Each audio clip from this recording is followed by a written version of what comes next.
네, 안녕하십니까 여러분. 이글스 에브리데이입니다. 영상 시청하시기 앞서서 구독과 좋아요 한 번씩 부탁드립니다. 문동주 선수의 이야기를 제가 조금 오랫동안 하지 않았던 것 같습니다. 명색이 하나이글스 채널인데 우리 이제 대전 왕자님, 국내 에이스인 문동주 선수 이야기를 제법 오랫동안 하지 않은 것 같아서 문동주 선수 이야기를 좀 해보도록 하겠습니다. 여러분들께서 생각하시는 문동주 선수의 기대치는 어느 정도인가요? 정말로 문동주 선수가 이야기했던 것처럼 영구결번 선수까지의 포텐셜을 가지고 있다라고 생각하시는지, 아니면 뭐 국내 선발급의 선수로 오랫동안 롱런하는 선수, 뭐 아니면 반짝 왔다 사라지는 그런 강속구 투수, 뭐 물론 그런 생각을 하시는 분들은 안 계시겠죠. 문동주 선수의 포텐셜이 어디까지인지, 문동주 선수의 기록에 대해서 한번 살펴보며 문동주 선수가 어떤 방향성으로 성장을 해 나가면 좋을 것인지에 대해서도 한번 알아보도록 하겠습니다. 지난 시즌 문동주 선수는 저 개인적으로는 제가 기대했던 것보다 훨씬 더 많이 성장한 모습이었어요. 특히나 5월달에 부침을 조금 겪으면서 6월달, 7월달에 더 좋은 모습을 보여주는 모습을 보면서 제가 생각했던 것보다 이 문동주라는 선수의 그릇이 굉장히 깊구나라는 것을 알 수가 있었습니다. 지난 시즌 문동주는 23경기를 출전을 했고요. 118과 3분의 2이닝을 소화를 하면서 평균 자책점이 3.72였고요. WHIP가 1.31이었습니다. FIP가 3.66이었고 95개의 탈삼진을 기록을 했습니다. 8승을 기록을 했고요. 개인적으로는 지금 현존하는 리그 최고의 투수는 안우진 선수다라고 생각을 하는데, 안우진 선수의 2년차 시즌이랑 한번 비교를 해볼까요? 88과 3분의 1이닝을 소화를 했었고요. 5.20의 평균 자책점, 80개의 탈삼진. 22살 시즌이 되어서야 안우진 선수는 100이닝 이상을 소화를 했고 기대치만큼의 실력을 보여주기 시작했었다라는 것을 감안을 하면, 안우진 선수의 20살 시즌, 즉 지난 시즌 문동주와 동갑이었었을 당시의 안우진 선수의 퍼포먼스는 사실 그렇게 인상적이진 않았습니다. 물론 탈삼진을 많이 잡아내는 빠른 볼을 가진 선수였지만 역시나 제구력이 불안정했고 많은 구종에 있어서도 완성도를 보여주진 못했었죠. 다시 문동주 선수로 좀 돌아보겠습니다. 문동주 선수는 인터뷰에서 아직 본인의 지난 시즌 퍼포먼스는 리그 정상급 투수의 퍼포먼스는 아니었다라고 개인적으로 이야기를 했었죠. 저는 문동주 선수에 대해서 굉장히 좋게 생각하는 게, 빠른 볼을 던진다, 뭐 투구에서의 퍼포먼스도 좋다, 그런 것이 아니라 이 선수가 하는 언행이나 이런 걸 보면 자기 객관화가 굉장히 잘 돼 있는 선수다라는 생각이 들어요. 본인이 좋은 모습을 보여주고 막 신인왕을 탔음에도 불구하고 본인이 잘 알고 있는 것 같아요. 나 지금 여기까지의 투수다, 내가 어떻게 성장해야 된다라는 부분을 전혀 자만하는 적을 느낀 적이 없었고요. 이 선수가 본인 스스로에 대한 철저한 목표, 그리고 야구에 대한 진중한 자세들을 굉장히 인상 깊다라고 생각을 합니다. 그리고 인터뷰 스킬 자체가, 이 선수가 이제 21살이 된 소년이라고는 정말 믿기지 않을 정도로 굉장히 영리하다는 느낌을 받습니다. 머리가 좋아야지 이제 뭐 야구 선수로서도, 특히나 투수는 오랫동안 롱런할 수 있다고 생각을 하는데, 문동주 선수는 그런 부분을 갖추고 있다라고 생각해요. 동년배 다른 선수들과 비교했을 때 말이죠. 그리고 공이 빠른 선수들에게 가장 많이 걱정하는 부분은 뭐냐면 잦은 볼넷 허용이잖아요. 사실은 이제 김선우 선수도 그렇고 다른 어떤 볼이 빠르지만 리그 내에서 제대로 성장하지 못했던 선수들을 보면 볼넷 허용률이 너무 많고 그게 잘 개선되지 않는 모습을 보여주는 경우가 많은데, 문동주 선수는 그런 부분을 상당히 빠른 시간 안에 극복을 해낸 모습이었습니다.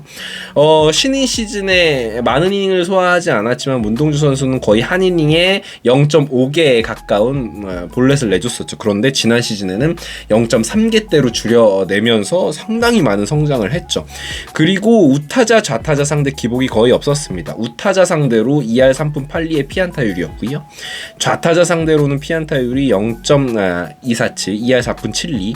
좌타자 상대 탈삼진이 그리고 2배 이상 높았다라는 것을 감안을 하면, 문동주 선수는 보통 투수들이 초반에 어려움을 겪는 것이 반대손 타자에게 상당히 어려움을 겪는데, 문동주는 좌타자 상대로 약점이 거의 부각되지 않았다라는 부분에서 이런 약점들을 아주 잘 극복해 나가고 있다라는 생각이 듭니다. 자, 그렇다면 문동주 선수의 구종 구사에 대해서 한번 살펴보도록 할게요. 이 부분도 안우진 선수와 비교를 해보도록 하겠습니다.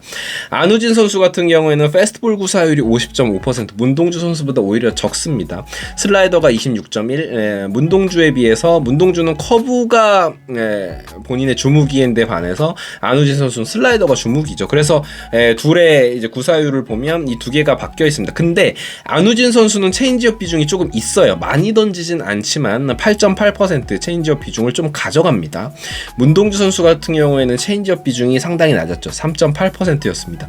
그러다 보니까 컨택률에서 차이가 있습니다. 패스트볼이 안우진 선수는 패스트볼 컨택률이 79%, 상당히 낮은 편이죠. 문동주는 빠른 볼에 비해서 패스트볼 컨택률이 조금 높습니다. 84.6%예요.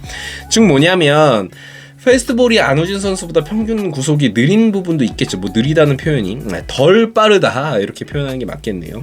그렇지만 문동주 선수는 체인지업 구사를 조금 더 늘려야 될 필요는 있는 것 같습니다. 보통 이제 전문가들이 이야기하기로는 체인지업과 직구 구속 차이가 크지 않아서 체인지업의 위력이 떨어진다라는 이야기가 있는데 그것이 다 옳다고 보긴 힘든 게 체인지업 컨택 비율이 문동주 선수가 굉장히 낮은 편이에요.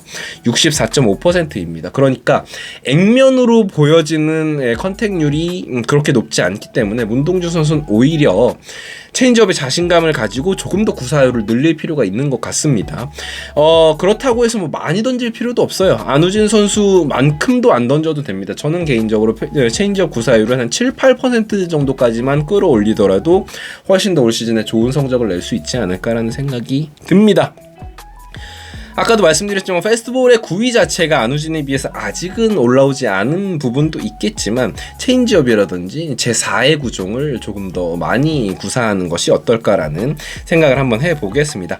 문동주 선수 같은 경우에는 지금 청백전의 모습을 드러내지 않고 있는데 이것은 호주전에 아마도 문동주, 산체스 페냐가 첫 선을 보이지 않을까라는 생각이 듭니다. 이 선수들은 선발 자리가 확정된 선수들이기 때문에 굳이 국내 선수들끼리의 우리 하나이글스 선수들과의 청백전에는 모습을 드러내지 않는 것 같고 호주와의 첫 평가전을 시작으로 해서 슬슬 이제 이닝 수를 늘려갈 것 같아요. 그래서 첫 등판은 1이닝, 뭐 그 다음 연습 경기에서 2월 말에 연습 경기에서 2이닝, 시범 경기에서 이제 3이닝, 4이닝 이렇게 늘려갈 예정으로 보입니다.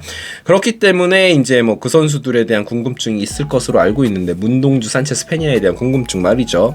자 이제 호주전에서 첫 선을 보이지 않을까라는 생각이 들고요. 문동주 선수보다 위에 둘 수 있는 국내 선발 투수가 누가 있을까요? 고영표, 안우진, 곽빈, 박세웅, 김광현, 양현종, 원태인 같은 정도의 이름들이 떠오르는데 제가 생각할 때 문동주 선수가 리그 정상급 투수로 발돋움할 수 있다면 그 시점은 2026 시즌, 2027 시즌 정도가 될 확률이 높다라고 생각이 듭니다. 지난 시즌이 루키 시즌이었다라고 감안을 하면 한 4년차, 5년차 정도 됐을 때 정말로 완숙된 기량을 보여줄 것 같습니다. 문동주 선수는 뭐 군대 문제도 해결된 선수이기 때문에 너무 무리하지 않고 너무 젊을 때 많은 이닝 소화하지 않았으면 좋겠고요.